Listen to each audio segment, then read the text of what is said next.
Gennaro Gattuso, trollé par l'un de ses joueurs qui a clairement joué avec le feu. Daniel Riolo qui démonte littéralement Ryan Cherki. Les mots sont ultra violents. Et Neymar détrôné par le jeune crack brésilien Endrick. C'est le programme du Journal du Foot numéro 1426.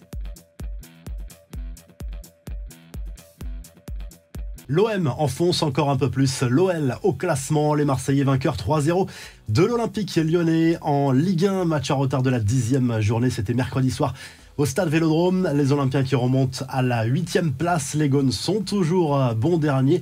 Encore et toujours, bien sûr, après cette claque au Vélodrome. Gennaro Gattuso a surpris pas mal de monde en signant un double coup tactique. D'abord en alignant Vitinha et Aubameyang d'entrée en attaque ensemble et surtout en proposant une défense à 3, un système qui avait été abandonné par les Marseillais depuis un bon moment. Et d'ailleurs, l'Italien a avoué que même ses joueurs n'étaient franchement pas convaincus par ce système avant le coup d'envoi de cette rencontre. Gattuso, victime d'une petite blague aussi lors de cette partie, signé Azzedine Ounahi sur le banc de touche, alors que le coach de l'OM tapé dans les mains de ses joueurs pour les féliciter. L'international marocain a volontairement esquivé la main tendue de son entraîneur. Franchement, il a joué avec le feu. En d'autres temps, il se serait fait allumer par Gennaro Gattuso qui finalement a pris ça avec un grand sourire. Preuve que l'ambiance est bonne dans le vestiaire marseillais. Daniel Riolo, lui, a choisi sa cible et elle est lyonnaise. Le consultant de RMC a littéralement dézingué Ryan Cherki, très discret au Vélodrome, c'est vrai,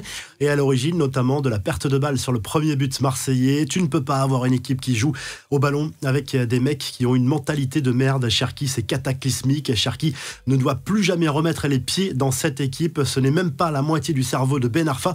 C'est dire si ça va loin. C'est niveau CP Cherki. Ce n'est pas possible de faire ce qu'il fait. C'est un ventilateur. Tu vas faire un five avec tes amis, à lâcher Riolo. Les infos en bref, on file en Amérique du Sud où le championnat du Brésil a rendu son verdict cette nuit. C'est Palmeiras qui est sacré champion pour la 12e fois de son histoire.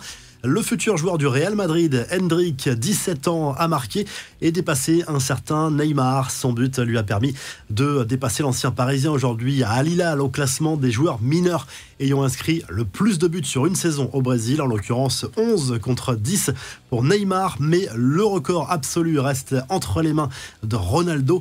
Cataclysme pour le mythique club de Pelé, Santos, qui a été relégué pour la première fois de son histoire. D'ailleurs, il y a eu de graves émeutes au Brésil après cette relégation de Santos. Tout se termine bien, en revanche, pour Dimitri Payet et Vasco de Gama, maintenu sur le fil.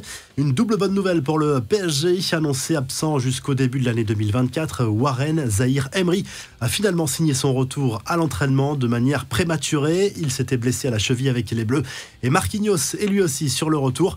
Un mot du mercato. Prêté cette saison au FC Barcelone, Joao Félix semble avoir convaincu la direction Blaugrana de le conserver.